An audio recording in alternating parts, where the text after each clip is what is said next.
with it, y'all? It's EJLE Business. Welcome to the channel. If this is your first time here, thank you for coming. I hope you enjoy my reaction. So what we are getting into right now is into another learning experience for me about the apartheid. I'm very late on apartheid. I found out about it 3 years ago. I found out about it 3 years ago. I was 32. I was either 32 or 31 when I learned about it. But yeah, all right. So I found out about it late, and I found out about it from Trevor Noah. All right. So he kind of explained it, and it tripped me out because it was racism, but I didn't know how it was like between like the blacks, the whites, and the colored. And I kind of find out, I guess, like, if you were colored, it was terrible back then. All right, like how people were treated. All right, so right now, what we are getting to right now, as you can see, it's about the apartheid. All right, it's the rise and the fall. All right, so time to learn a little bit about it right now. Let's check this out, y'all.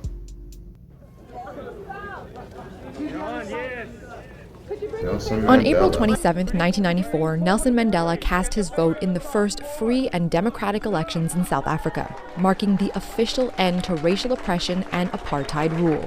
Apartheid, a term we've heard before, but what exactly is it? The word itself stems from the South African dialect of Dutch Afrikaans and literally means apartness. But for millions in South Africa, it held a much darker reality.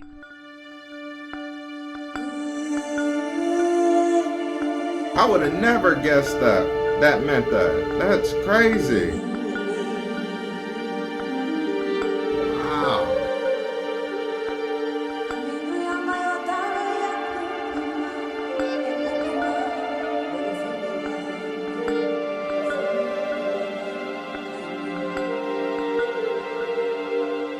It was a system put in place by the Afrikaner National Party in 1948, which allowed for lawful segregation using racial divides. Will you intensify your present policy of racial segregation? The policy of, what do you mean by intensify? Whether any further measures are to come, it's impossible for me to say at the moment. I do not know of any. The policy governed South... Nigga!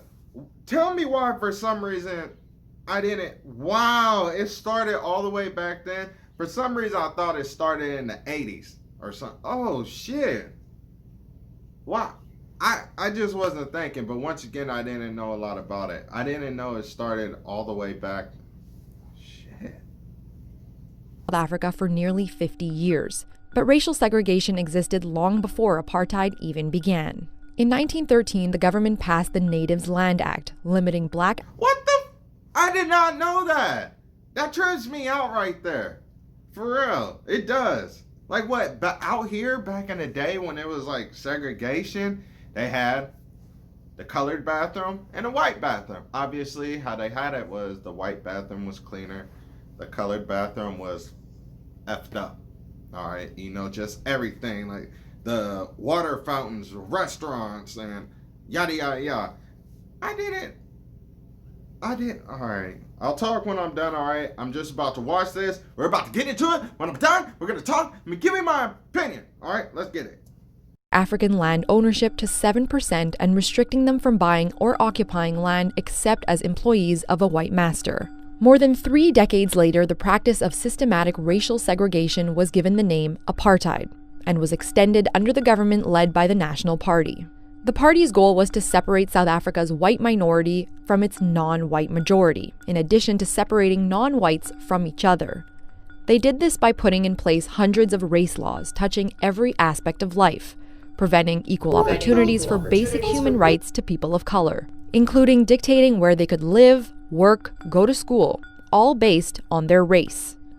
Interracial relationships and marriages were illegal, and perhaps most importantly, non-whites did not have a right to vote. All these laws after 1948 had one purpose in mind, and that was to ensure that the 4 million whites in South Africa had all the resources, the wealth, the jobs, the mines concentrated in their hands. The Race Classification Act put people in 4 different categories: white at the top, followed by Indian, colored or of mixed descent, and black at the bottom. And within those groups were subgroups, further segregating ethnic and tribal groups. A number of pseudoscientific tests were used to classify individuals suspected of not being European. For example, the pencil test.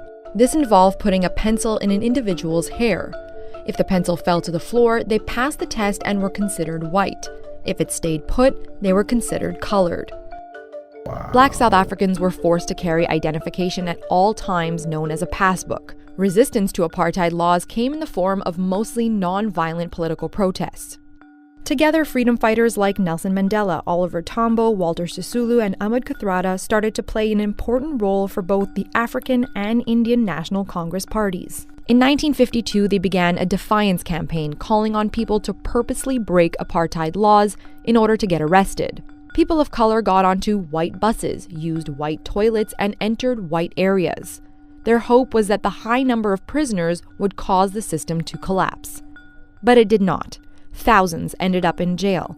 And in 1953, the Public Safety Act and Criminal Law Amendment Act were passed to impose even more severe penalties for demonstrating against the law. On March 21, 1960, a protest against the use of passbooks turned violent in the black township of Sharpeville, when police opened fire on unarmed protesters, leaving nearly 70 dead and 180 wounded, including children. A state of emergency was declared nationwide, and opposition political parties, including the ANC, were banned, forcing many to move their fight underground. There are many people who feel that it is useless and futile for us to continue talking peace and non-violence against a government whose reply is only savage attacks on an unarmed and defenseless people. By 1964, most resistant leaders, including Mandela, were sentenced to life imprisonment following the infamous Rivonia trials, which drew international attention. Eventually, a tide of global pressures put the government in a difficult position. The world was changing. The Soviet Union had collapsed, and that was a major movement.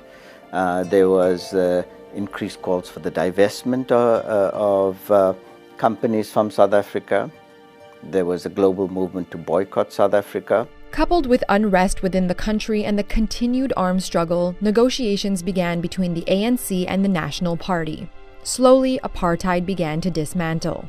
In 1990, at the age of 71, Nelson Mandela was released from prison. I stand here before you not as a prophet, but as a humble servant of you, the people. Elections were held 4 years later, with the ANC winning 62% of the vote and Nelson Mandela becoming president.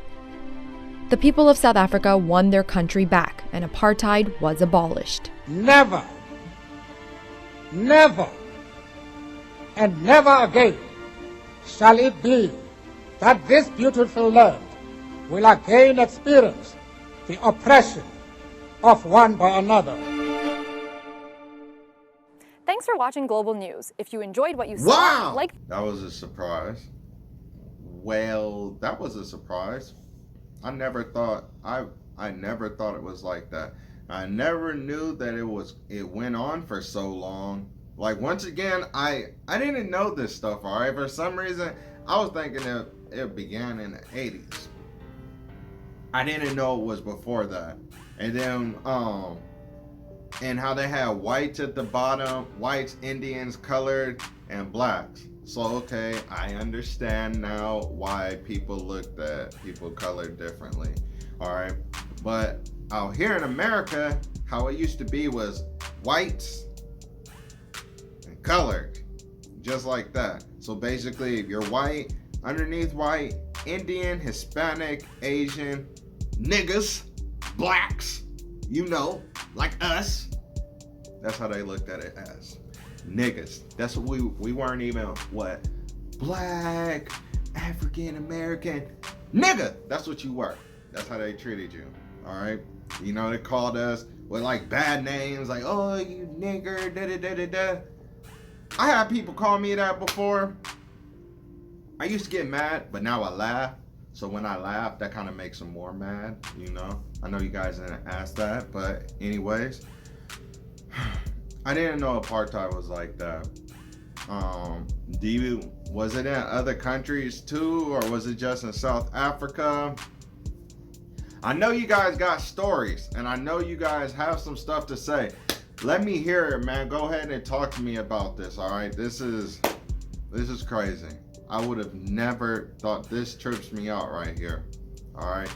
Thank you for coming, y'all. Go ahead, subscribe to the channel, like the video. Let me know how you guys feel. Let me know if you guys gone through anything, your parents, grandparents, and all that. And let me get some stories, man. Let's talk.